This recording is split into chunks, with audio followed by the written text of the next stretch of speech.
The first thing we need to think about when playing Texas Hold'em are what hands we should play and what hands to throw away. In the next few sections, I'm going to get into specific detail about what hands you should play in what positions. Throughout the poker school, you're going to hear me throw around the term position quite a bit. Now there are 3 positions at the table: early, middle, and late. The first 3 seats are generally considered early position. Then we have middle position, and the button and the 2 seats directly to the right of the button would be considered late position.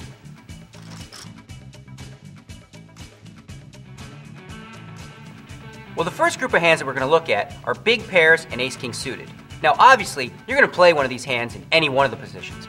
But in early position, it's really important to make sure that you're raising to try to limit the field a little bit. You don't want to play 2 kings against 4 players. Now, moving on to middle position, if you've already had some action in front of you, again, it's important to raise, but you should be raising a little more to protect your hand. Now in late position, this is the best possible spot you could be in. You've already seen all the action in front of you, you're going to get to act last on every single street, which is a huge benefit in Texas Hold'em. Now again, with one of these hands, you should raise. So in all 3 situations, you should basically be raising with these hands. Since they're so good, you want to put more money in the pot.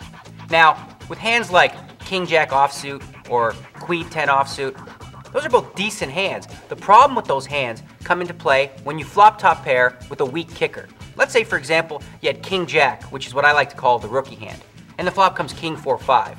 Well, if you catch that king on the flop, you're going to be sucked into the river. And if somebody has a better kicker than you, ace-king or king-queen, you're just going to be losing a lot of money with that hand.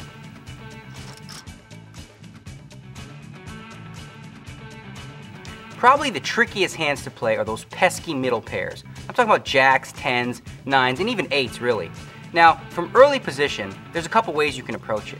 Limping is sort of a cautious way to see what happens behind you, but generally, it goes along with my style. It would be to raise with these hands and try to sort of isolate and maybe play it against one opponent. Now, for middle position, it would depend on what happened ahead of you. If nobody's raised yet, well again, you'd play it just like you would in early position, and you'd raise. However, if somebody's already raised in front of you, and you're looking down at 2 8s, I don't know, if the guy's raising from early position, chances are he's got a real good hand. With 8s, I think I would just call there and see a flop. If you catch an 8, now we've got a real hand.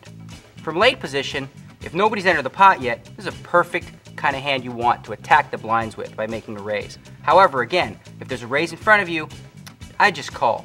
Now, if you're facing a raise and a re-raise, well, how can 2 8s or 2 9s be good? That's a time to save some money, throw it away, and don't find yourself in a bad spot with 8s up against a bigger pair like queens or kings.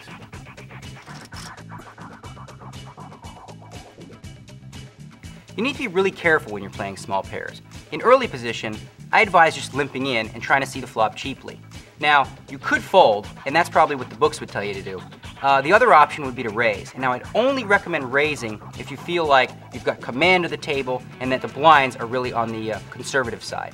Now for middle position, if nobody's entered the pot yet, lean towards raising and trying to attack the blinds. However, if there's already been some limpers, well then you can limp along as well and try to see a cheap flop.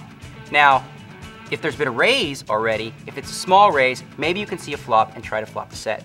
Now from late position, this is ideal. If nobody's entered the pot, definitely you want to raise it up and attack the blinds. However, again, if there's been a small raise or some limpers, you can see a flop. There's nothing sweeter than calling with 2 4s against an early position raise who's got 2 aces and the flop coming Queen 6-4. He bets it, you move all in, and he walks home with a story to tell.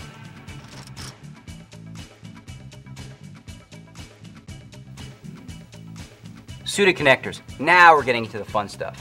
If you play these hands correctly, you can win yourself a lot of money. From early position, with a short stack, you just got to throw it away. If you had a big stack though, you might be able to throw in a small raise for deceptive purposes. Now in middle position, if you're facing a raise, depends how big the raise is in relation to your stack size. If the raise is too big, well, you just can't play. However, if nobody's played, you can come in with a raise and go after the blinds. In late position, now this is where it gets fun. If there's a couple limpers, you go ahead and limp right along. If everyone's folded around to you, again, you go and raise to attack the blinds. But here, if an early position player raises and you think they might have aces or kings, this is perfect if you have a hand like 5-7 of diamonds. He has aces, so what? If you hit your flop, you've got him right where you want him. Think about it. Say you flop it straight. He bets, you raise, he sticks it all in. You're like, sweet, I got the nuts straight. He's got a story to tell his buddies about how bad you play. So the bottom line with suited connectors is it's really all about implied odds. Think of it like fishing. You're throwing out the bait, And then really what you're trying to do is reel in a big sucker if you hit a good flop.